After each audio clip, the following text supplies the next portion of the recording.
Hello everyone, how are you doing everybody? I hope you all are doing good. Do you know when we speak any language, so oftenly we speak two kind of sentences. Okay, एक ऐसी बात होती है जिसमें आप अपने या किसी न किसी के एक्शंस की यानी कामों की चर्चा करते हैं। जैसे मैं पढ़ाता हूँ, आप पढ़ते हैं, मैं मोबाइल यूज़ करता हूँ, मेरे पिताजी ऑफिस जाते हैं, मैं कल बाज़ार गया था, अगले साल मैं गोवा घूमने जाऊँगा, मैं 100 किलो का वज़न उठा नहीं सकता। इन सारे सेंटेंसेस में मैंने किसी न किसी एक्शन की चर्चा की है, काम की चर्चा की है, चाहे वो मेरे हो चाहे कोई और हो।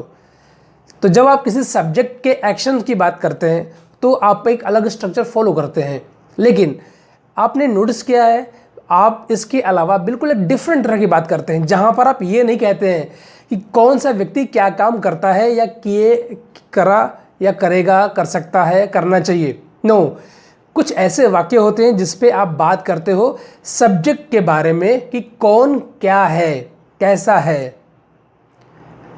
जब आप इस तरह की बातों में किसी के कामों की चर्चा ना करें, जबकि आप उसके क्वालिटीज़ या उसकी दशा, उसका काम धंधा, उसका नाम बताएं, इन तरह की बातों में आपको एकदम डिफरेंट ग्रामर का रूल यूज़ करना पड़ता है। अगर मैं ग्रामर की बात ना करूं तो एक बहुत सिंपल सी चीज़ है, याद रखिएगा, जब भी आप किसी व्यक्ति के, वस्तु के, स्थान के बारे में बात करते हैं और बातों में अगर आप उसके नाम या उसके गुण या उसकी दशा या उसका काम धंधा व्यवसाय बताते हैं, इसको हम लोग कहते हैं नॉन एक्शन वर्ड। और नॉन एक्शन वर्ड को यूज़ करना बहुत ही सिंपल है। क्या करना है आपको? प्रेजेंट में आपको 3 चीज़ें मिली हैं। वैसे वो पता है कि प्रेजेंट में एक गिफ्ट है, प्रेजेंट का मतलब गिफ्ट होता है, और इस गिफ्ट का नाम है इज़ या एम या आर। तो अगर आपको प्रेजेंट में किसी के नाम, उसके गुण, दशा या काम धंधे की बात करनी है तो जिस तरह का सब्जेक्ट हो, अकॉर्डिंग टू सब्जेक्ट आप इज एम आर में से कोई एक सूटेबल चुन लेंगे। जैसे अगर मैं अपनी बात करूं तो आई के साथ एम लगता है, ये आप जानते हैं। आप सामने वाले के साथ यू के साथ आर लगता है, और अगर कोई थर्ड पर्सन हो, ही शी या कोई सामान, सपोज ये मार्कर है इट, इसके लिए आप लगाते हैं इज। तो रूल क्या है? आपको सबसे पहले लगाना है सब्जेक्ट। सब्जेक्ट के हिसाब से आप इज एम आर में से कोई भी एक चीज़ लगा लेंगे, और फिर आप उसका नाम बताना चाहें नाम बता लीजिए, कोई क्वालिटी बतानी है that are you also can tell, या आप उसकी कंडीशन बताना चाहते हैं, या आप उसका कोई काम धंधा या प्रोफेशन बताना चाहते हैं। So this is how you can speak. याद रखिएगा, नॉन एक्शन में हमने केवल 4 चीज़ें बताई हैं आपको: name, qualities, condition and profession. Qualities में 2 सब कैटेगरीज हैं, एक होता है वर्च्यू, सद्गुण, अच्छी बातें, और दूसरा होता है वाइस। वाइस मतलब बुराई, खराबी, कमी। तो अच्छे गुण हो चाहे बुरे गुण हो, अगर आप किसी के गुणों की बात करते हैं तो उसको हम क्वालिटी में कंसीडर करते हैं। जैसे मान लो मैं आपको बता रहा हूँ, मैं एस एम मिश्रा हूँ, I am S M Mishra. मैं अपना प्रोफेशन बता रहा हूँ, आई एम अ टीचर। मैं अपने गुण क्या बताऊं अपने मुंह से, वो तो आप चर्चा करेंगे। चलो मैं थोड़ी सी खुद की तारीफ कर लेता हूं। हालांकि एक अंग्रेजी में कहावत है, self praise no recommendation. Self praise no recommendation. मैं आपको सहूलियत के लिए आपके मैं बता दे रहा हूं, उसको मैं लिख रहा हूं, देखिएगा। सेल्फ, सेल्फ मतलब स्वयं, प्रेज, प्रेज मतलब प्रशंसा, और आगे है नो रिकमेंडेशन।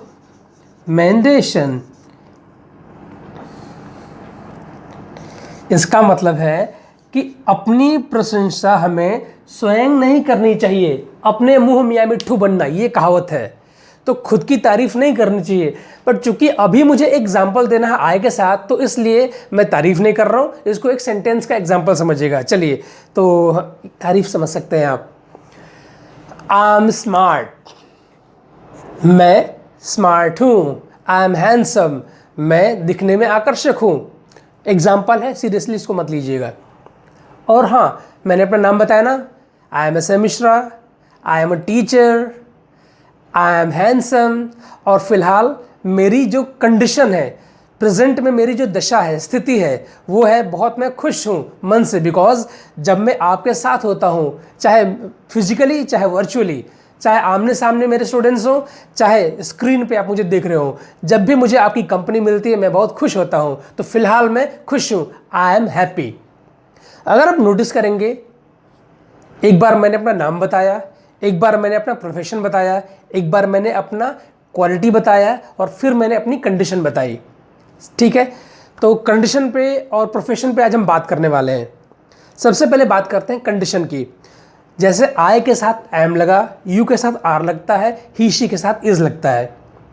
मेरे कॉलोनी में 2 आंटी रहती हैं, एक है हेमा आंटी और दूसरी जया आंटी। और ये हेमा जया ये मूवी वाली नहीं है, ये रियल में मेरे पड़ोस में रहती हैं। हेमा आंटी जया आंटी जब अपने दिन भर के कामों से फ्री होती हैं तो दोपहर में रोज़ एक दूसरे से मिलती हैं, और जब भी मिलती हैं तो पहले आपस में हालचाल होता है, how are you, I am fine, thank you वगैरह डायलॉग होता है। उसके तुरंत बाद जैसे खाली होती हैं आपस का हालचाल लेके, ये पूरे मोहल्ले, पूरे कॉलोनी के एक एक व्यक्ति के गुणों का, कैरेक्टर का पोस्टमार्टम कर डालती हैं, आपस में बताती हैं कि कौन कैसा है।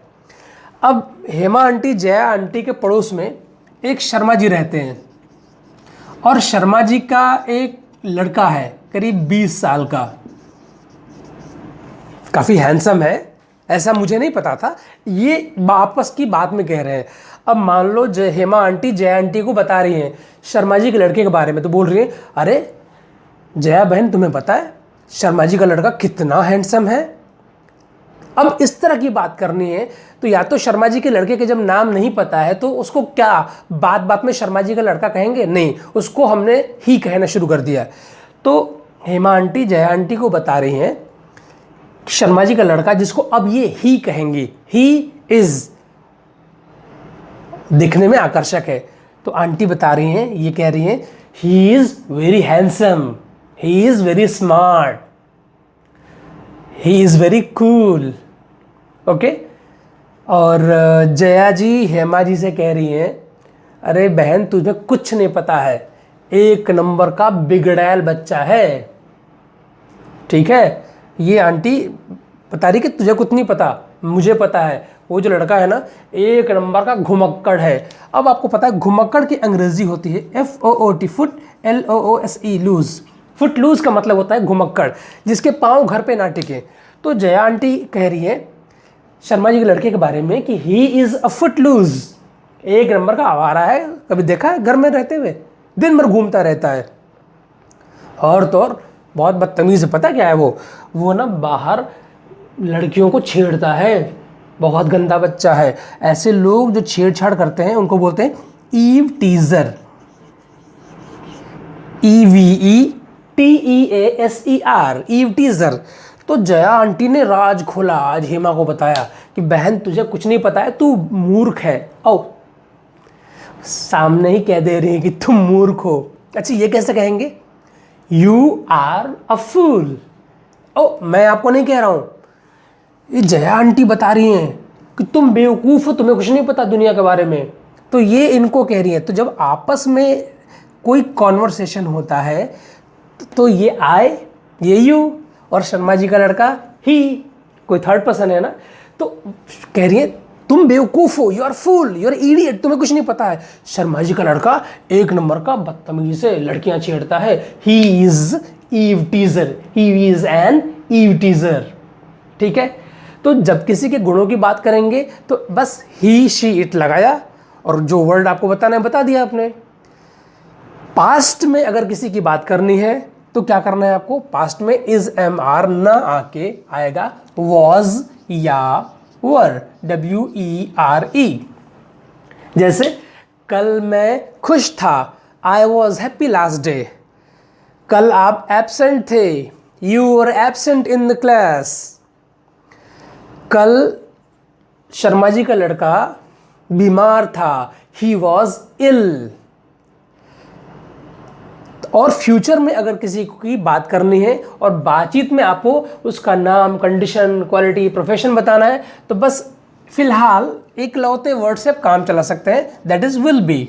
जैसे कल मैं एब्सेंट रहूँगा क्लास से, कल मैं आपको नहीं पढ़ाने वाला हूँ, तो अभी पढ़ाने वाली बात हटा देते हैं क्योंकि उसमें मेरा एक्शन है। अभी तो मैं बता रहा हूँ कि tomorrow I will B absent. और हाँ, कल संडे होगा ना, it will be Sunday tomorrow. और हाँ, ये छुट्टी का दिन है, it will be a holiday for you and me both. कल छुट्टी का दिन रहेगा ना, तो कल की बात करेंगे फ्यूचर की, या अब से आने वाले की पल की बात करेंगे तो विल बी से बात होगी। जैसे मैं शाम को व्यस्त रहूँगा, आई विल बी बिजी। मेरे पिताजी शाम के टाइम पे दिल्ली होंगे, my father will be in Delhi in evening. मेरी मदर बहुत खुश होंगी, my mother will be very happy. मेरा लड़का डॉक्टर बनेगा, माई सन विल बी अ डॉक्टर। तो इस तरह की बातें विल बी से करेंगे। अब जल्दी से आते हैं, तुरंत आपको मैं बताता हूँ कंडीशन और प्रोफेशन। मैंने फिलहाल 2 कैटेगरीज बांध रखी हैं। यहाँ अगर आप देखेंगे तो ये सेक्शन में केवल कंडीशन है, इस सेक्शन में प्रोफेशंस हैं, फिर यहाँ कंडीशंस हैं और फिर यहाँ प्रोफेशंस हैं। तो अगर आप मुझे अलाउ करें तो मैं सबसे पहले अपने सीन से आंटी जी को हटा देता हूँ, नहीं तो आप बार बार उन पे ही आपका ध्यान जाएगा, क्योंकि मुझे भी पता है ना कैसे हैं। ठीक है, इसलिए मैंने इन दोनों को सीन से गायब कर दिया है, नहीं तो बार बार आप डाइवर्ट होंगे। कौन कौन गायब हो गया? Both are now disappeared from the board. दोनों लोग गायब है बोर्ड से। ठीक है, और ये 2 वर्ड है ना, फुटलूज, ईव टीजर, इसको फटाफट नोट कर लेना। ठीक है, मैं आपको बाद में भी बता दूंगा। चलिए तो शुरू करते हैं। रूल क्या है? रूल, हाँ, रूल की बात कर लेते हैं। प्रेजेंट में इज एम आर, पास्ट में वाज वर, फ्यूचर में विल बी। और ये कहावत याद रखिएगा, सेल्फ प्रेज नो रिकमेंडेशन। अपनी तारीफ स्वयं नहीं करते हैं, खुद की तारीफ नहीं करनी चाहिए। राइट, चलिए तो तुरंत मुद्दे पर आते हैं। I will tell you the pronunciation and meanings. आपको बहुत गौर से सुनना है कि किस शब्द का उच्चारण क्या है और उसकी मीनिंग क्या है, और फिर जहां आपने रियल लाइफ में कोई मौका मिले चिपका दीजिए वहीं पे। और जैसे आप कोई सही वर्ड चिपकाएंगे सही सिचुएशन पे, your impression will be high. ठीक है, चलिए शुरू करते हैं। So at first let me start with the condition. Condition का मतलब होता है दशा, स्थिति या हालात। कौन किस स्थिति में है, और याद रखिएगा प्रेजेंट में भी, पास्ट में भी, फ्यूचर में भी। रूल याद रखिएगा, आई, मैं हो गया, आप, यू हो गए, कोई और, ही, कोई फीमेल है तो शी, मेल है तो ही। ठीक है, मैं बहुत ही एक्साइटेड हूं, I am very excited. Excited मतलब उत्तेजित, किसी अच्छी चीज़ का वेट जब करते हैं ना कि वो पल आएगा, ऐसा होगा ऐसा होगा। सपोज आज शाम को मेरा बेस्ट फ्रेंड मुझसे मिलने वाला है, 10 साल बाद मिलने वाले हैं, और उससे मिलने के लिए मैं बहुत ही बेताब हूँ, बहुत ज़्यादा बेचैनी है और बहुत ही एक्साइटेड फील कर रहा हूँ। तो मैं कहूँगा आई एम एक्साइटेड। कल आपका रिजल्ट निकलने वाला है, यू आर एक्साइटेड। मेरे दोस्त छोटू, उसकी कल एक नई शॉप खुलने वाली है, बहुत खुश है और बहुत एक्साइटेड है, वो पल जल्दी आए, तो दैट इज एक्साइटेड। अगला बात करते हैं ड्रेन्ड, DRAINED।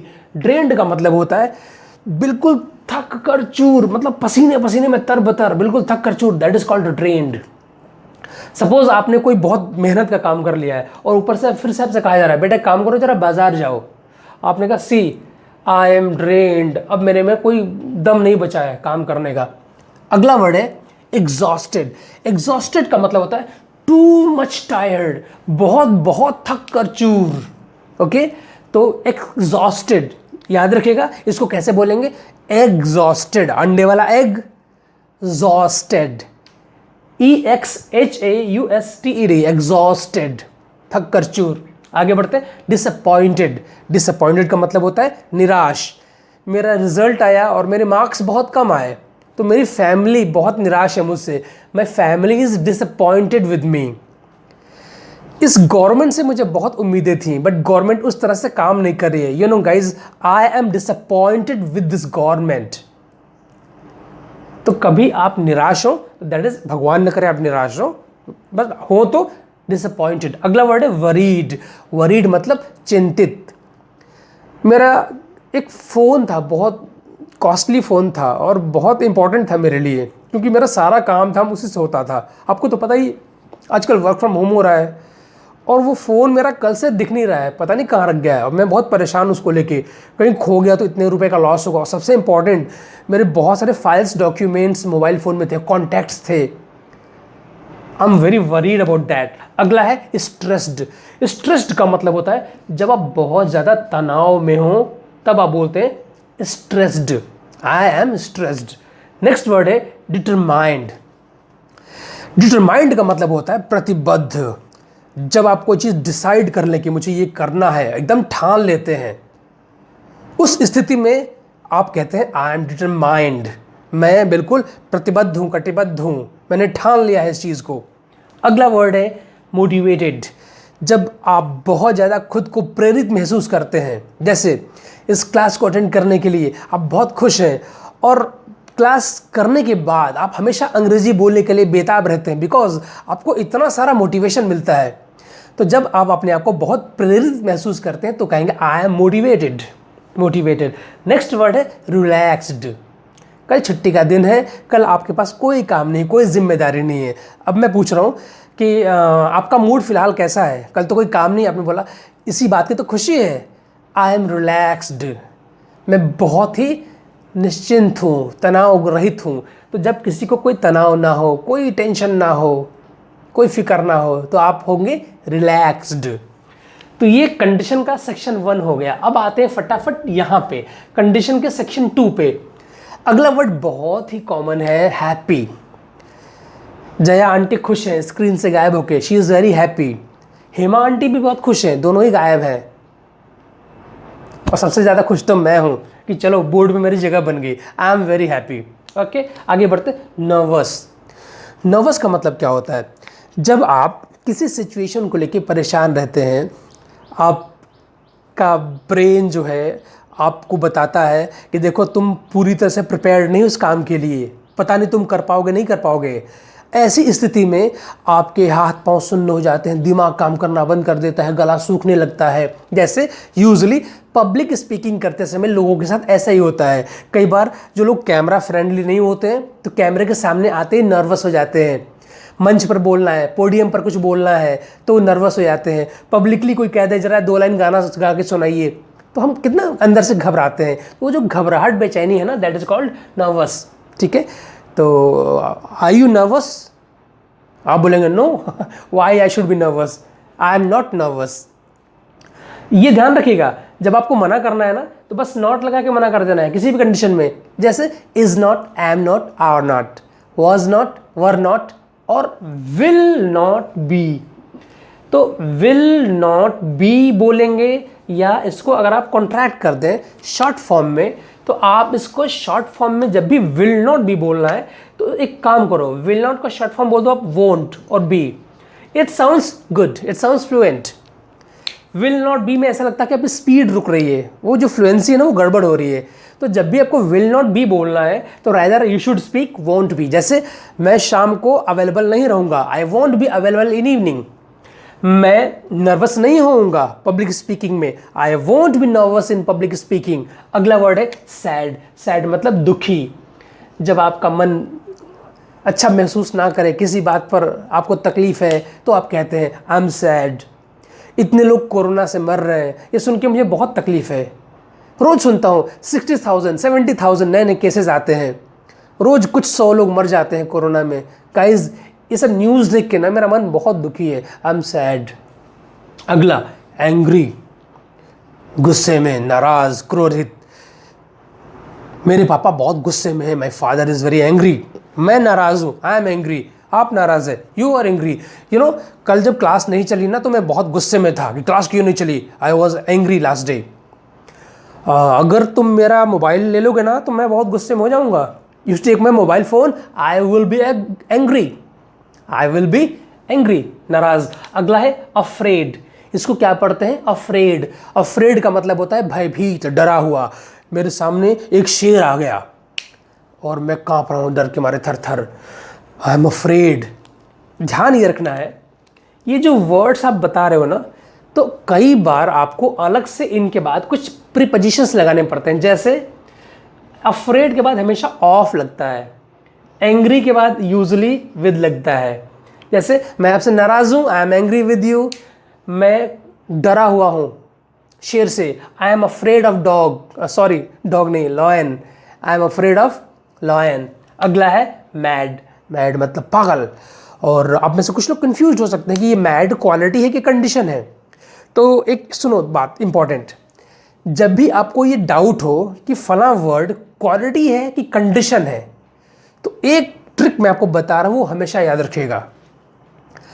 अगर कोई चीज़ ऐसी है जो आप कंफ्यूज हो कि शायद ये क्वालिटी है, तो आप बस ये देखो, ये जो वर्ड बोल रहा हूँ ये किसी व्यक्ति के साथ टेम्परेरी, थोड़े समय के लिए रह रहा है या बहुत लंबे समय तक के लिए रह रहा है। जो चीज़ टेम्परेरी हो, कम समय के लिए हो, वो कंडीशन होती है, और जो चीज़ें स्थायी हो, बहुत लंबे समय तक चले, वो होती हैं क्वालिटीज़। जैसे मैं अगर हैंडसम हूँ ना, अच्छा ठीक है हूँ, तो अगर मैं हैंडसम हूँ तो रहूँगा ठीक ठाक टाइम, लंबा अच्छा रहूँगा। मान लो मैं बीमार हूँ, तो बीमारी एक अवस्था है, सही इलाज हुआ, सही देखभाल हुई, आई विल बी फाइन। तो बीमार होना ये एक कंडीशन है, किसी का स्मार्ट होना ये उसका गुण है। तो याद रखिएगा, जो चीज़ें स्थायी हों वो गुण होती हैं, क्वालिटी, और जो चीज़ें अस्थायी हों फॉर द शॉर्ट टाइम, उसको आप क्वालिटी समझेंगे, नहीं सॉरी कंडीशन समझेंगे। समझ में आ रहा है? जैसे मैड, आपने कहा फला व्यक्ति पागल है, वो पागल है, आज पागल है, बट अगर उसको सही इलाज मिले, सही ट्रीटमेंट मिले और सही केयर मिले, सिंपैथी मिले, सहानुभूति मिले, वो जिसको आप आज पागल कह रहे हो, ही विल बी नॉर्मल, वो बिल्कुल ठीक हो जाएगा। तो ये मैड एक कंडीशन है। आगे बढ़ते, स्लीपी। स्लीपी का मतलब होता है जब मन बहुत सुस्त हो, नींद आने जैसी स्थिति लगे। कई बार ना आपको बहुत नींद आ रही होती है और आप सोते नहीं हो, तो वो जो नींद आते समय जो आपके ऊपर एक नींद हावी है, उस कंडीशन को कहते हैं sleepy. Before going to bed how do you feel? You feel sleepy. या एक स्लीपी का मतलब अभी होता है, मान लो आप रात भर जगे हो, किसी फंक्शन को आपने अटेंड किया और पूरी रात जगे हो, अब अगले सुबह ना आप वो फ्रेशनेस महसूस नहीं होगी, पूरा दिन मन भारी रहेगा, मन बहुत सुस्त रहता है, तो आप कह सकते हैं I am sleepy because whole night I woke up. आगे बढ़ते, हंग्री बताना पड़ेगा। हंग्री मतलब होता है भूखा। अच्छा ये बताओ, हंग्री क्वालिटी है कि कंडीशन है? हालांकि आप देख सकते हैं कि कंडीशन वाली लिस्ट में है, तो ऑफ कोर्स कंडीशन होगा। अगर भूख है, मैं भूखा हूं तो आई एम हंग्री, ये मेरी कंडीशन है। अब कुछ लोग होते हैं भुक्खड़ होते हैं, वो ग्लटन होते हैं, तो वो क्वालिटी है। तो अगर कोई भूखा है तो ये कंडीशन है, और अगर कोई भुक्खड़ है तो वो क्वालिटी है। यहाँ मैं भूखने की बात कर रहा हूँ, भूखा हूँ, आई एम हंग्री, मैं भूखा था, आई वॉज हंग्री। आगे बढ़ते, थर्स्टी, प्यासा। जब प्यास लगती है तो मन की कंडीशन कैसी होती है? हमारी कंडीशन थर्स्टी होती है। तो मैं प्यासा हूँ, आई एम थर्स्टी। आगे बढ़ते हैं, अगला वर्ड है, ये बहुत बढ़िया वर्ड है, इसको ध्यान से सुनिएगा और काफ़ी यूजफुल है ये। इसको कहते हैं एम्बैरेस्ड। एम्बैरेस्ड, और एम्बैरेस्ड का मतलब होता है शर्मिंदा। हम ये शर्मिंदा वर्ड कब यूज़ कर सकते हैं वो मैं आपको बता रहा हूँ। मान लो कोई व्यक्ति ऐसा काम करता पकड़ा गया जो काम अच्छा नहीं था, और जो व्यक्ति पकड़ा गया उसकी इमेज बहुत अच्छी है, बट अब पकड़े जाने के बाद उसकी इमेज पे भी धब्बा लगा। सपोज मेरा दोस्त छोटू अपने पापा मम्मी की नज़र में बहुत बढ़िया बच्चा है, he is very gentleman, he is very good guy, उसके अंदर कोई नशा नहीं है। एक दिन छोटू स्मोक करते हुए पकड़ा गया, तो जब छोटू स्मोक करते पकड़ा गया तो छोटू को मन में आया डर, अरे बाप रे, तो मैं पकड़ा गया, पिताजी ने पकड़ा है, पकड़ा भी किसने? तो डैडी ने पकड़ा है। तो मन में बहुत डर आया कि अब तेरा क्या होगा छोटू। उसके बाद बहुत शर्म आई, अरे यार मतलब क्या इमेज थी मेरी, पापा क्या सोचेंगे, क्या समझेंगे, आज के बाद तो मैं कैसे आंख उठा के भी नहीं देख सकता हूँ। तो फियर हुआ, डर लगा, बहुत शर्म भी आई, और सबसे इम्पॉर्टेंट बात, कई बार पकड़े जाने के बाद महसूस होता है कि नहीं, काम गलत था, मुझे नहीं करना चाहिए था। तो when you realise your mistake, तो ऐसे यानी आपको एहसास हो गया कि गलत हो गया और मैं पकड़ा गया गलती करते समय। जब ये तीन फीलिंग्स एक साथ आती हैं, डर भी लगता है, शर्म भी आती है और गलती का एहसास भी होता है, इन तीनों कॉम्बिनेशंस को हम अंग्रेजी में कह सकते हैं एम्बैरेस्ड। तो जब छोटू सिगरेट पीते पकड़ा गया तो मैं कह सकता हूँ when he was caught smoking he was embarrassed, he was embarrassed, right guys, शर्मिंदा था। आगे बढ़ते, टायर्ड, यू नो ऑलरेडी, मैं थका हूँ, आई एम टायर्ड, वह थका है, ही इज टायर्ड। नेक्स्ट है सिक, SIC के सिक मतलब बीमार, कमज़ोर, इल, बीमार। वेल, वेल का मतलब होता है अच्छा, स्वस्थ, आप कैसे हैं, आई एम वेल। लोग कई बार ना बीमार आदमी को कहते हैं, प्रार्थना करते हैं, may you get well soon, get well soon, जल्दी अच्छे हो जाओ। तो वेल का मतलब अच्छा होता है। और हाँ, एक वेल कुआं होता है, आपको पता है ना, that is different. Hot, it's very very hot, चाय गर्म है, टी इज हॉट। कभी पूछना हो तो कैसे सवाल पूछेंगे? सपोज आप एक दुकान में गए, आपने कहा भाई साहब चाय है, चाय मिलेगी? उसने कहा बिल्कुल मिलेगी। उसने एक केतली में से आपको चाय देना शुरू कर दिया। आपने पूछा एक मिनट, यह चाय गर्म है ना? Is this T hot? Is this T hot? बोलेगा अरे बाबूजी पियो ना, this T is piping hot, गर्मा गर्म है, बिल्कुल अभी चूल्हे से उतारी है मैंने, दिस टी इज हॉट। आपने उसमें विश्वास करके ले लिया और जैसे एक घूंट पी, आपने कहा ए यू आर अ चीट, तुम धोखेबाज हो, ये चाय गर्म नहीं है, this T is not hot. अच्छा, एक हॉट का मतलब तो गर्म होता है। कई बार वेदर भी हॉट होता है ना, आप बोलते हो यार it's too hot weather today. और एक आता है रेडियो मिर्ची 98.3, इट्स हॉट। एक हॉट का मतलब होता है गर्मी के साथ कोई चीज़ तीखी लगती है ना। मिर्ची का स्वाद कैसा होता है? तीखा। तो जो तीखा होता है उसको भी हॉट बोलते हैं। तो जब आप मिर्ची का स्वाद खाते हो ना, तो वो आप क्वालिटी बता रहे हैं, यह खाना बहुत तीखा है, दिस फूड इज़ हॉट। तो यहाँ पे आप बोलते हो दिस फूड इज़ हॉट, तो कन्फ्यूज़न हो सकती है। तो अगर स्पेशली कोई खाना पीने वाली सामान चीज़ है, वो बहुत गर्म है, तो गर्म मतलब हॉट, और मिर्ची खूब पड़ी है तो भी हॉट। तो कई बार कन्फ्यूज़न हो सकती है कि ये मिर्ची वाला हॉट है, ये गर्मी वाला हॉट है। तो आप इसको एक चीज़ बोल के आप क्लैरिफाई कर सकते हो। आप बोलेंगे इट्स हॉट विद चिली। जब कोई गर्म फूड बहुत तीखा हो, बहुत ही तीखा हो, तो आप कहेंगे it's hot with chilli. Suppose मैंने आपको छोले दिए, आपने खाए छोले, छोला था तो बहुत टेस्टी, स्वादिष्ट था। मैंने कहा कैसा बना है? आपने कहा बना तो बढ़िया है लेकिन थोड़ा तीखा है। So it's hot with chillies. Clear guys? तो ये रहा हमारा कंडीशन का सेक्शन। अब जल्दी से आते हैं काम धंधे व्यवसाय पे, प्रोफेशन पे। Okay guys, so let's move towards some new words which talk about someone's profession, occupation. जब हम किसी के काम धंधे या व्यवसाय की बात करते हैं तो उस समय हमें फॉर्मूला वही लगाना है। फॉर्मूला क्या है? सब्जेक्ट, उसके बाद प्रेजेंट में इज, एम, आर में से कोई एक सूटेबल वर्ड, पास्ट में वॉज या वर जो भी आवश्यकता हो, और फ्यूचर में विल बी। उसके बाद आखिरी में नॉन एक्शन वर्ड्स, यानी कि ये वर्ड्स जिनके बारे में आज हम बात कर रहे हैं। तो अभी हमारा बात करने का टॉपिक क्या होगा? प्रोफेशन या ऑक्यूपेशन। शर्मा जी का लड़का वो पेशे से बढ़ई है, तो वो ही हो गया, सब्जेक्ट में आ गया ही के लिए हम लगाएंगे इज, और उसका जो पेशा है वो है कारपेंटर, बढ़ई। बढ़ई जो लकड़ी का काम करते हैं, मैंने लकड़ी कहा, लड़की नहीं कहा, लकड़ी, वुड, कारपेंटर बढ़ई होता है। आगे बढ़ते हैं, इलेक्ट्रीशियन जो बिजली से संबंधित काम करते हैं, बिजली वाली, जैसे वायरिंग हो, फिटिंग हो, स्विच बोर्ड्स है, कोई चीज़ रिपेयर करनी है, वो होते हैं इलेक्ट्रीशियन, बिजली से संबंधित जो मिस्त्री होता है। अगला है, यहाँ आते हैं फिशरमैन। फिशरमैन का मतलब होता है मछुआरा। अगला है गार्डनर। गार्डनर का मतलब होता है माली। माली मतलब जो बाग बगीचे, नर्सरी की रक्षा करे, फूल पौधों की देखभाल करे, बागबान। एक मूवी भी थी ना बागबान, अंग्रेजी होती है गार्डनर।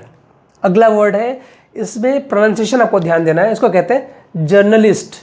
जर्नलिस्ट का मतलब होता है पत्रकार।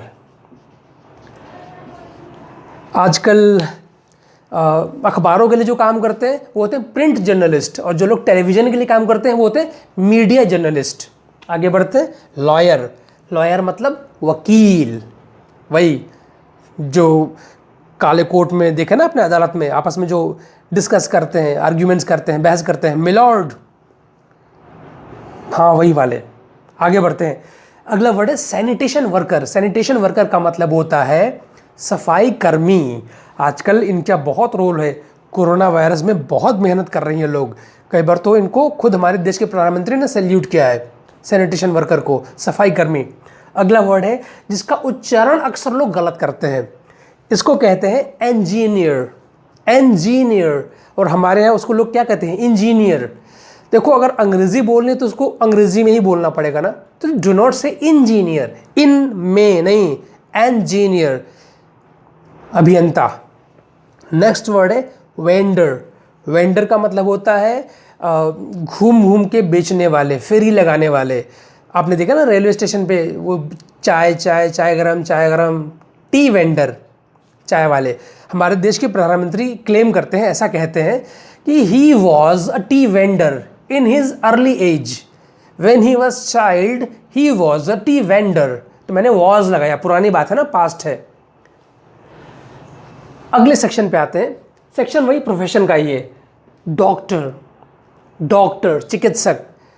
मैं डॉक्टर बनूंगा, आई विल बी अ डॉक्टर। मेरे पिताजी डॉक्टर हैं, my father is a doctor.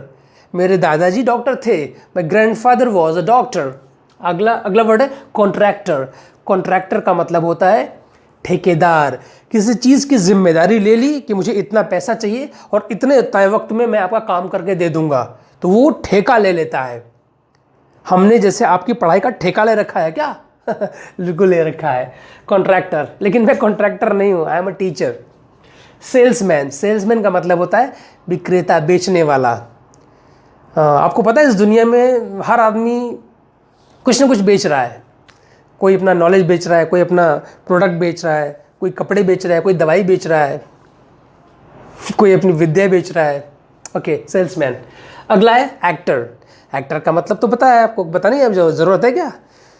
Shahrukh Khan is an actor. Shahrukh Khan is an actor. Sushant Singh Rajput was an actor. मैंने वॉज क्यों लगाया ये आपको पता है ना, क्योंकि अब वो नहीं रहे। जब कोई नहीं रहे तो उसकी बात भी वॉज से करनी पड़ेंगी। ये तो कहूँगा नहीं कि Sushant Singh Rajput is an actor, because now he is late. वह स्वर्गीय है, इज़ डेड। आमतौर पे ऐसे स्वर्गीय लोगों के नाम के पहले हमें लेट लगाना चाहिए। Late Sushant Singh Rajput was an excellent actor. आगे बढ़ते, आर्किटेक्ट। आर्किटेक्ट का मतलब होता है नक्शा खींचने वाला, नक्शा बनाने वाला, राइट, आर्किटेक्ट। अगला वर्ड दैट इज़ इंटरेस्टिंग। जब लॉकडाउन हुआ था तो कोई भी अपने बाल कटाने, शेव कराने के लिए नहीं जा पाता था। लेडीज़ पार्लर में नहीं जा पाती थी, बिकॉज सब कुछ बंद था, शायद अभी भी बंद होगा। तो ये सलून में कौन मिलता है? नाई, हज्जाम, that is called barber, Billu barber. Mason. अगला वर्ड है मेसन, MASON। मेसन का मतलब होता है राजमिस्त्री। राजमिस्त्री वही जो घर बनाता है, ईंटों की चिनाई करता है, that is mason. Next word है कॉबलर। कॉबलर का मतलब होता है मोची, वही जूते चप्पल का मरम्मत का काम करने वाला, रिपेयर करने वाला मोची होता है, cobbler. Next word is teacher. I am a teacher, अध्यापक, शिक्षक। अगला वर्ड है बुचर, BUTCHER। बुचर का मतलब होता है कसाई, वही जो एनिमल्स को काटते हैं, साफ करते हैं, फिर उसको बेच देते हैं, कसाई होते हैं वो लोग, बुचर। अगला वर्ड ये आपके लिए बहुत इंपॉर्टेंट है, सुनना ध्यान से, इसको कहते हैं प्लमर, PLUMBER। ध्यान देने की बात यह है गाइज, इसमें बी साइलेंट है, तो इट इज कॉल्ड प्लमर, यानी एम के बाद सीधे आर बोलना है, बी इज साइलेंट। और अपने इंडिया में मुझे लगता है कि most of the people Indian they speak plumber. It's not plumber, please do not से इट प्लम्बर, प्लमर। नल से संबंधित, टैप, रनिंग वाटर से संबंधित काम करने वाले, बाथ फिटिंग वाले जो होते हैं ना लोग, उनको कहते हैं प्लमर। आगे बढ़ते हैं, गोल्ड स्मिथ। गोल्ड स्मिथ का मतलब होता है सुनार, वही गहने का, सोने चांदी का काम करना, बिजनेस करने वाले लोग, गोल्ड स्मिथ, सुनार। और अगला वर्ड है ब्लैक स्मिथ। ब्लैक स्मिथ मतलब लुहार। बताना पड़ेगा लुहार क्या होता है। And now the last word is called cook. Cook मतलब रसोइया, खाना पकाने वाला। सो गाइज ये रहा हमारा स्टॉक वोकैबुलरी। उम्मीद है इस लेसन को सुनने और देखने के बाद इसको जब आप यूज़ करेंगे तो आप अपने आप को काफ़ी एनरिच्ड महसूस करेंगे। And now you are able to speak so many things. और तो और जया आंटी और हेमा आंटी, उन दोनों की वोकैबुलरी आज के बाद और बढ़िया हो चुकी है। इस क्लास को वो भी अटेंड कर रही हैं और जया आंटी हेमा आंटी आज से मोहल्ले कॉलोनी के हर एक आदमी के कैरेक्टर का जम के पोस्टमार्टम करने वाली हैं। वो खुल के बात करेंगी अब अंग्रेजी में, क्योंकि अब तक वो हिंदी में बोलती थी, but now they are able to communicate in English like you. Okay guys, so thank you so much, bye bye, take care.